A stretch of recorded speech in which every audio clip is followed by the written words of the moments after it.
I thought you were a good daughter-in-law, but it seems I was wrong. Leave this house and never come back. You're nothing but a parasite. Pack your things and go.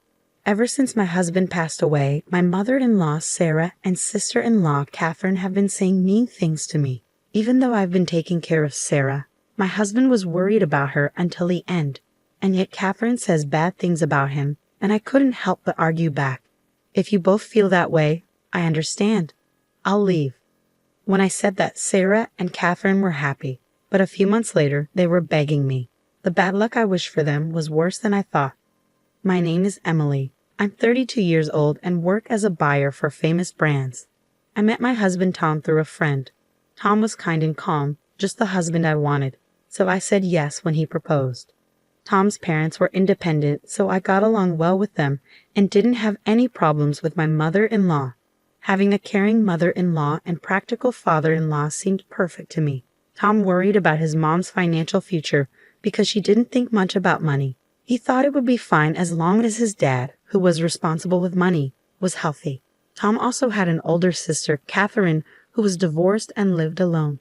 He figured she'd take care of their parents later on. But Tom didn't fully trust Catherine. I'm worried about giving our family money matters to Catherine. Why? There were problems before. I didn't think much about Catherine's past then, but later, Tom's worries turned out to be true.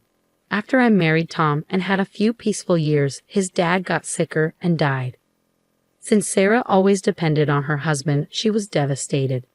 It's tough now, Sarah, but let's try to move on. I've always let my husband handle everything. I don't know how to do it alone. Tom was worried about his mom living alone, and I shared his concern. As our son, he must have been really stressed about it. Then, one night, he came to me with an idea. Emily, what if my mom comes to live with us? It was unexpected, but I had a feeling he might suggest this someday. But what about Catherine? What about her? Shouldn't she, as the daughter, take care of Mom instead of us? I want to step up and take Dad's place, looking after Mom. She's not great with money, so I'll handle her finances too.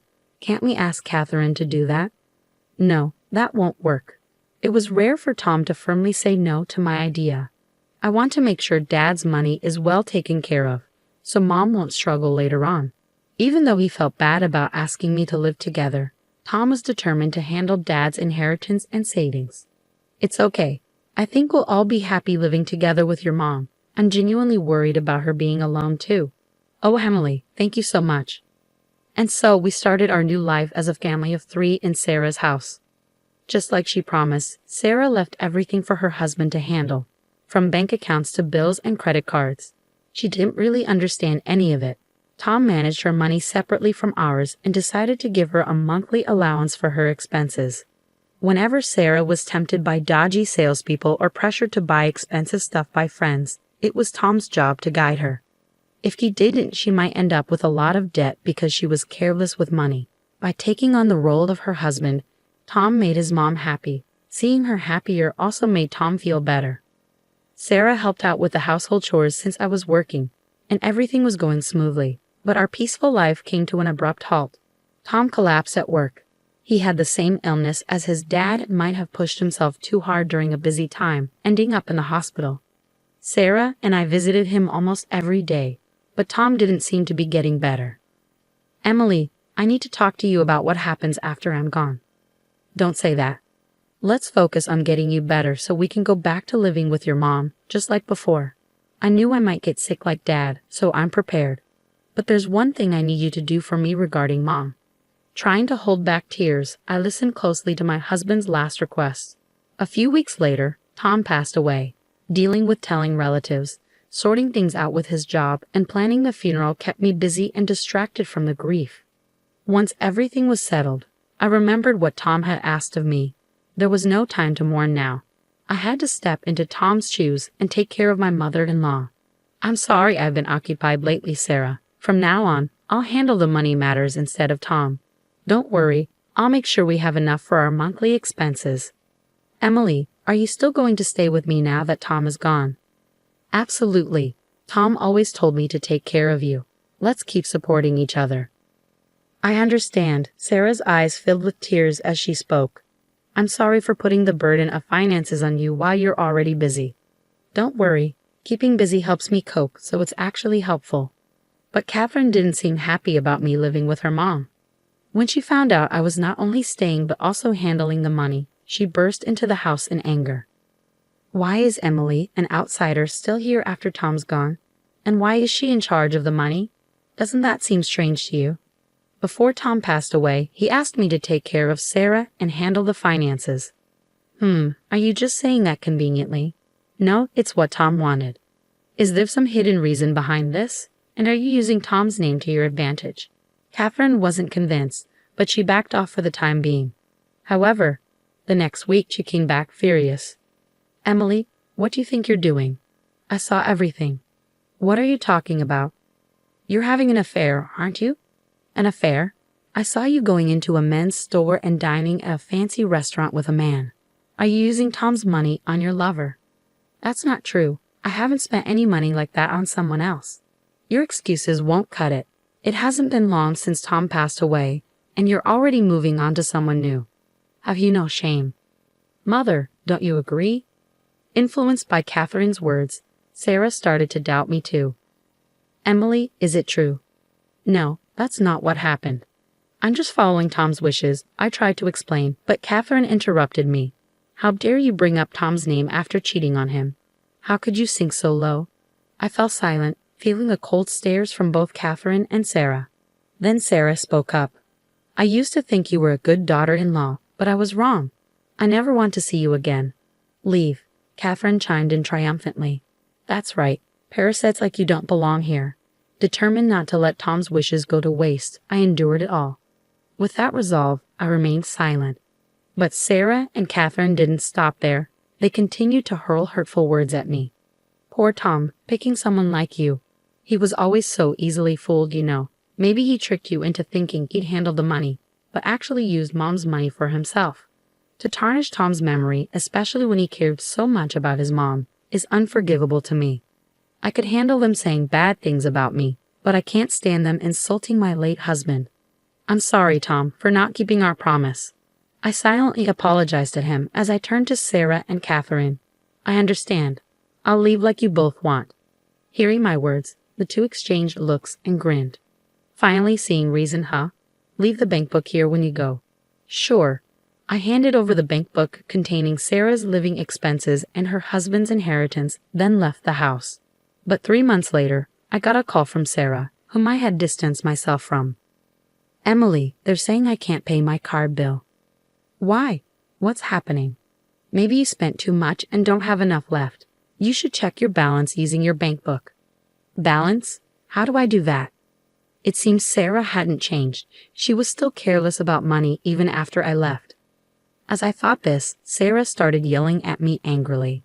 This never happened when you were here. Suddenly after you left, the money's gone. You must have stolen it. I can't believe this. Come here right now. Furious, Sarah hung up the phone. Feeling heavy-hearted, I reluctantly went to her house. When I arrived, both Sarah and Catherine were waiting for me. Ignoring Sarah's anger, I accessed her online banking, checked the balance, and showed it to her. Here's the transaction history for this account. As you can see, while I was managing it, the balance never went negative. Do you understand why? Because I was saving money. It's hard to believe that you, who aren't good with money, would suddenly start saving. Actually, the balance stayed positive because I was depositing $1,500 every month for living expenses. Living expenses? I didn't know about that. Tom and I did it while he was alive. We decided to use our money to cover your expenses, so your savings wouldn't go down. Really? Tom did that? Yes, even after he passed away, I kept doing it with $1,500 from my own salary, but when you asked me to leave, I stopped. Then I continued, showing Sarah the transaction details. Let's see the transactions after I left. There are more than $1,500 being taken out, suggesting big expenses.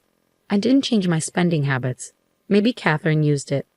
With that, I shifted the conversation to Catherine. Looking at the details, there were card payments at fancy stores and restaurants. I can't picture Sarah spending money at those places. Catherine, do you have any clue? It wasn't me, but I can't think of anyone else who might have used it but you. Could it be you? Did you secretly use a family card or something? I've seen you at those shops and restaurants before. Even now, you're still using mom's money. How low can you go? Can you just stop? I was there for work. The meals were for a meeting with a shop owner. Just because I say it's for work, you think you can't trust me. Fine, let's confirm it right now.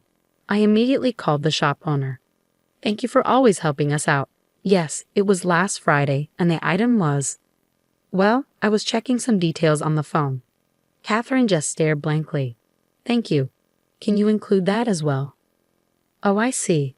After ending the call and checking my email, I showed Catherine and Sarah the attached photo. It showed Catherine shopping at the store. What's this? Catherine looked shocked as she saw the photo.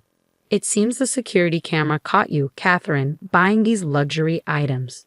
When I spoke to the shop owner, they confirmed it right away. I'm pretty sure the person in this photo is you. Don't you agree? Catherine was speechless.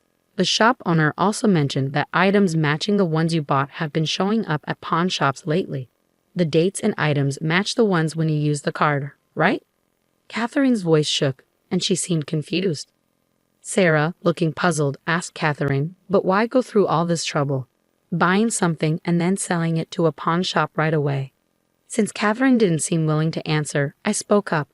She probably needed cash quickly. If she took it straight from the bank account, it would have been noticed right away. So you tried to frame me by shopping at my workplace, making it look like I was the one spending money, didn't you? Catherine couldn't defend herself and stayed silent. Meanwhile, Sarah seemed to have more questions and kept pressing Catherine. Catherine, why do you need so much money? Well, I had debts to repay, Catherine confessed quietly. But I added more to her confession. You didn't tell Sarah about it, did you? Do you know why Catherine got divorced? It was because of her debts. Tom often mentioned how troubled he was because Catherine kept asking to borrow money. This has been going on since before Catherine got married. Even after she got married, Tom complained that Catherine's spending habits hadn't changed. You had debts. Sarah then remembered something. The money your father left you, Catherine. I gave you a bank book with the inheritance in it, didn't I? Don't tell me even that money. At Sarah's request, I checked the balance of the bank account where the inheritance was kept. Sarah, the bank account is completely empty. What? Completely empty. But a few days after I left the house, all the money was taken out of the account. No, this can't be. Sarah collapsed to her knees, yelling at Catherine in anger. What's the problem? I had to meet my repayment deadline. My father would have let me, his daughter, use the inheritance however I wanted. I can't believe Sarah is so stunned. It seems Tom was right all along. He always said letting Catherine handle money was risky. He probably saw this coming. Sarah gave Catherine a stern look. That money wasn't just for me, you know. You got your share of the inheritance, right? Who uses someone else's money? You're the one taking advantage of this house. Leave. We're done, Mom. Wait, didn't we agree that I would live here in Emily's place after she left? If I stay with someone like you, I'll end up in debt too. I expect you to return every cent of your father's inheritance. With those words, Sarah forcefully kicked Catherine out of the house. However, I'm unsure if it was the right outcome. Since then, we've lost all contact with Catherine, and Sarah never got back any of the misused inheritance. If she still had it, Sarah could have lived comfortably in her old age. But now, she lives in poverty and loneliness. On the other hand, even though Catherine used the inheritance to pay off her debts, her spending habits didn't change, and she's accumulated even more debt. Without money to repay her debts, she keeps moving to avoid her loan sharks. Only now do I truly feel the weight of Tom's passing. Though things turned out differently from Tom's last wish, I believe I haven't done anything wrong. Tom wanted me to prioritize my happiness above all else. Living with Sarah and Catherine would have gone against Tom's wishes for our well-being. I believe he would understand. From now on, with memories of Tom in my heart, I'll take a new step forward.